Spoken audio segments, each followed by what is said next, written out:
네, 오늘도 감사가 넘치는 하루가 되시기 바라겠습니다. 오늘 말씀은 마가복음 13장 34절에서 35절 말씀입니다. 가령 사람이 집을 떠나 타국으로 갈 때에 그 종들에게 권한을 주어 각각 사물을 맡기며 문지기에게 깨어 있으라 명함과 같으니 그러므로 깨어 있으라 집 주인이 언제 올는지 혹 저물 때일는지 밤중일는지 타골 때일는지 새벽일는지 너희가 알지 못함이라. 아멘. 오늘 말씀의 내용은 사명, 우리에게 주신 사명과 깨어 있는 것과의 상관관계에 대한 말씀이 되겠습니다. 보통 우리는 깨어 있다라는 그 말씀의 의미를 어떻게 생각하냐면 신앙생활을 열심히 하는 것 내지는 기도생활 열심히 하는 것으로 이해합니다. 자, 그런데 오늘 말씀에 보면 우리에게 주신 사명, 그러니까 각자에게 주신 사명과 깨어 있다라고 하는 그 말씀이 상관관계가 있다라는 것을 알 수 있는데요. 34절 다시 읽어보면 가령 사람이 집을 떠나 타국으로 갈 때에 그 종들에게 권한을 주어 각각 사물을 맡기며 문지기에게 깨어 있으라 명함과 같으니. 자, 여기 보면 각각 사물을 맡기며 문지기에게 깨어 있으라 명하니 이렇게 기록하는데 오늘 말씀에서 우리가 이제 생각해야 될 게 뭐냐면 각각 사물을 맡겼다 이거는 각자에게 주신 사명을 의미합니다. 그리고 문지기에게 깨어 있으라 명했다. 이제 이렇게 말씀하는 이 깨어 있는 것, 각자에게 주신 사명과 깨어 있는 것, 이게 이제 관계가 있는데 어떤 상관관계가 있는지를 이제 살펴보면서 함께 은혜를 나누겠습니다. 자, 첫 번째 의미는요. 내게 주신 사명과 깨어 있는 것의 관계. 첫 번째 의미는 내게 주신 사명에 충성하는 것이 깨어 있는 것과 같은 것이다. 같은 말이다. 이제 이런 의미가 있습니다. 마태복음으로 가서 우리가 마태복음 25장 19절 말씀을 읽어보겠습니다. 오랜 후에 그 종들의 주인이 돌아와 그들과 결산할세.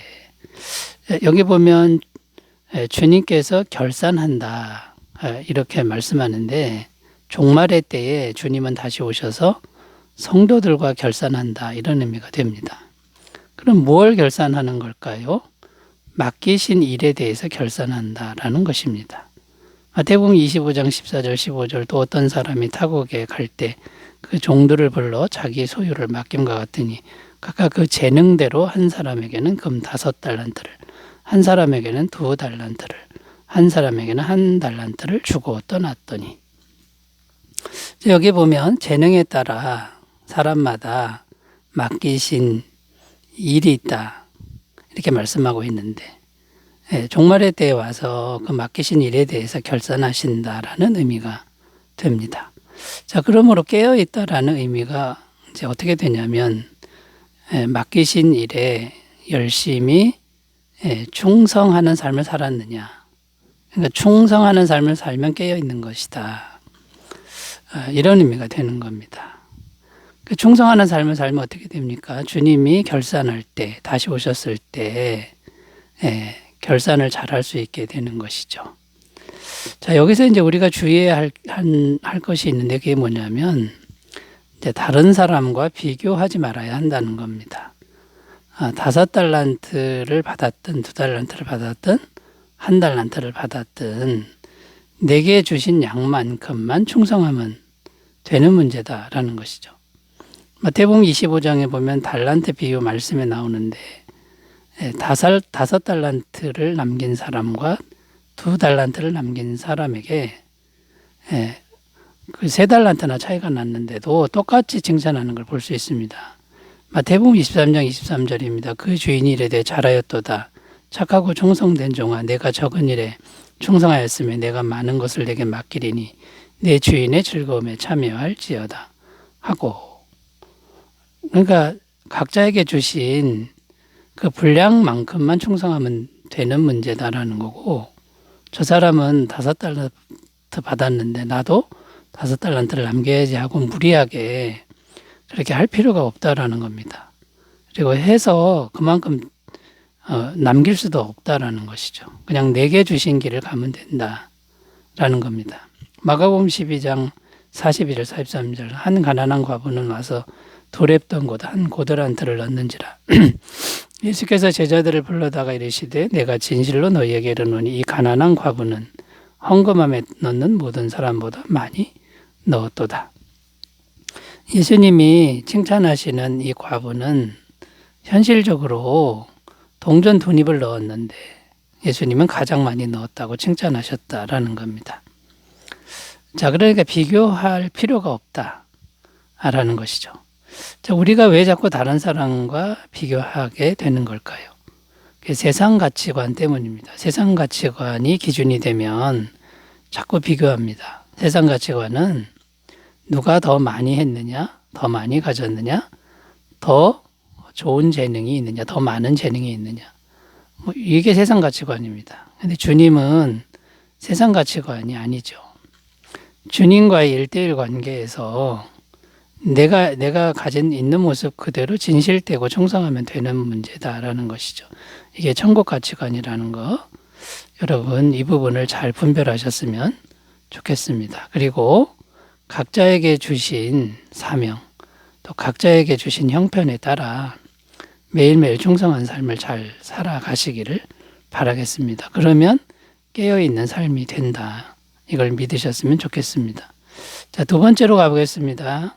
내게 주신 사명과 깨어있는 것의 상관관계는 무엇일까요? 두 번째는 내일 종말이 와도 오늘 내 사명에 충성한 것이 깨어있는 것이다. 내일 종말이 와도 오늘 내게 주신 사명에 충성하는 게 깨어있는 것이다 라는 겁니다. 데살로니가 후서 2장 2절 읽겠습니다. 영으로나 또는 말로나 또는 우리에게서 받았다는 편지로나 주의 날이 이르렀다고 해서 쉽게 마음에 흔들리거나 두려워하거나 하지 말아야 한다는 것이라. 이게 무슨 내용이냐면 종말이 왔다고 사람들이 많이 말을 합니다. 소문이 무성해도 요동하지 말라는 말씀입니다. 요동하지 말고 어떻게 하라는 겁니까? 내일 종말이 와도 오늘 내게 주어진 삶에 충성하라라는 말씀입니다. 데살로니가서 3장 11절 12절 우리가 들은즉 너희 가운데 게으르게 행하여 도무지 일하지 아니하고 일을 만들기만 하는 자들이 있다니 이런 자들에게 우리가 명하고 주 예수 그리스도 안에서 권하기를 조용히 일하여 자기 양식을 먹으라 하노라. 이게 데살로니가후서 말씀인데 종말에 대해 우리가 어떻게 행동해야 하는지를 말씀하는 성경입니다. 그러니까 그냥 내일 종말이 와도 흔들리지 말고 열심히 자기 일을 해라. 이런 내용이라는 거죠. 자, 어떤 사람들은 종말이 가까이 왔다고 일을 안 하는 사람들이 있다는 거죠. 왜냐하면 일해봤자 곧 이 세상이 끝날 텐데 뭐하러 일하냐 이런 사람들이 있다는 건데 성경은 그렇게 살면 안 된다라고 말하고 있고 그런 삶은 게으른 삶이다. 그리고 그런 삶은 깨어있는 삶이 아니다. 그게 바로 잠을 자고 있는 삶이다라고 말씀하고 있다라는 겁니다. 마태복음 25장의 달란트 비유의 말씀에서도 같은 말씀을 하고 있습니다. 마태복음 25장 25절 26절 두려워하여 나가서 당신의 달란트를 땅에 감추어 두었나이다. 보소서 당신의 것을 가지셨나이다. 그 주인이 대답하여 이르되 악하고 게으른 종아 나는 심지 않은 데서 거두고 해치지 않은 데서 모으는 줄로 내가 알았느냐. 이게 무슨 내용이냐면 주님께서 오셔서 결산할 때 아무 일도 안 했던 사람, 이 사람은 악하고 게으르다고 평가를 받고 책망을 받는다 이런 내용이 되는 겁니다. 이렇게 아무것도 일 안 하는 사람은 깨어있는 삶이 아니라 잠을 자는 삶이다라는 겁니다.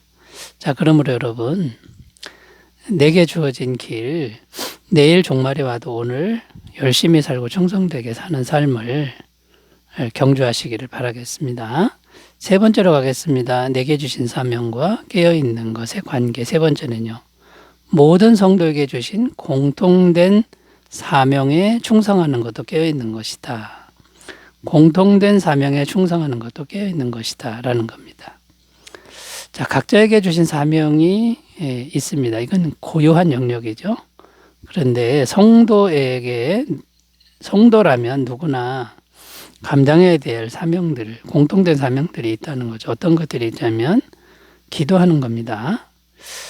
성도는 기도하는 공통의 사명이 누구에게나 있다라는 거죠. 사무엘상 12장 23절 나는 너희를 위하여 기도하기를 쉬는 죄를 여호와 앞에 결단코 범하지 아니하고 선하고 의로운 길을 너희에게 가르칠 것인즉. 누구나 다 기도해야 된다라는 거, 기도 안 하는 게 죄다. 성도라면 이런 뜻이고요. 데살로니가서 5장 17절 쉬지 말고 기도하라. 구원받은 성도는 숨쉬듯 기도하는 게 맞다라는 것입니다. 그 다음 두 번째 공통된 사명이 뭐냐면 예배하는 겁니다. 요한복음 4장 23절 아버지께 참되게 예배하는 자들은 영과 진리로 예배할 때가 오나니 곧 이때라. 아버지께서는 자기에게 이렇게 예배하는 자들을 찾으시느니라. 구원받은 성도는 항상 예배에 모든 힘을 쏟는 거죠. 정성을 쏟는 거죠. 사도행전 2장 42절 그들이 사도의 가르침을 받아 서로 교제하고 떡을 떼며 오로지 기도하기를 힘쓰니라. 초대교회는 항상 모여서 예배와 기도에 힘쓴 공동체라고 말씀하고 있는 겁니다. 그 다음에 또 어떤 공통된 사명이 있습니까? 전도하는 것이다라는 거죠. 마태복음 28장 19절 20절 그러므로 너희는 가서 모든 민족을 제자로 삼아 아버지와 아들과 성령의 이름으로 세례를 베풀고 내가 너희에게 분부한 모든 것을 가르쳐 지키게 하라. 볼지어다 내가 세상 끝날까지 너희와 항상 함께 있으리라 하시니라. 예수님이 승천하시기 전에 이 땅에 가장 고귀한 명령, 지상대 명령은 제자 삼고 전도하고 양육하는 겁니다. 이건 모든 성도가 해야 될 일이다라는 거죠. 디모데후서 4장 2절 너는 말씀을 전파하라. 때를 얻든지 못 얻든지 항상 입쓰나 범사에 오래 참음과 가르침으로 경책하며 경계하며 권하라. 때를 얻든지 못 얻든지 예수님을 전하고 복음을 전하는 이 삶을 사는 것이 우리 모두에게 주신 사명이라는 것을 꼭 기억하셨으면 좋겠고요. 한 가지 더 말씀드리면 사랑을 실천하는 것이 공통된 사명이다라는 겁니다. 요한복음 13장 34절 새 계명을 너희에게 주노니 서로 사랑하라. 내가 너희를 사랑한 것 같이 너희도 서로 사랑하라. 예수님의 사랑을 마음에 품고 작은 사랑을 실천하는 것이 이것이 모든 성도에게 주신 공통의 사명, 그러면 깨어있는 것이다 라는 겁니다. 히브리서 13장 16절 오직 선을 행함과 서로 나누어 주기를 잊지 말라. 하나님은 이 같은 제사를 기뻐하시느니라. 자, 여러분, 우리 공통의 사명 또 각자에게 주신 사명 항상 내일 종말이 와도 충성하시기를 바라겠습니다. 기도합니다. 하나님 아버지, 사나 죽으나 우리는 늘 겸손하게 충성하는 삶이 되게 하옵소서. 예수님의 이름으로 기도드립니다. 아멘. 성령님의 임재가 충만하시기 바라겠습니다. 감사합니다.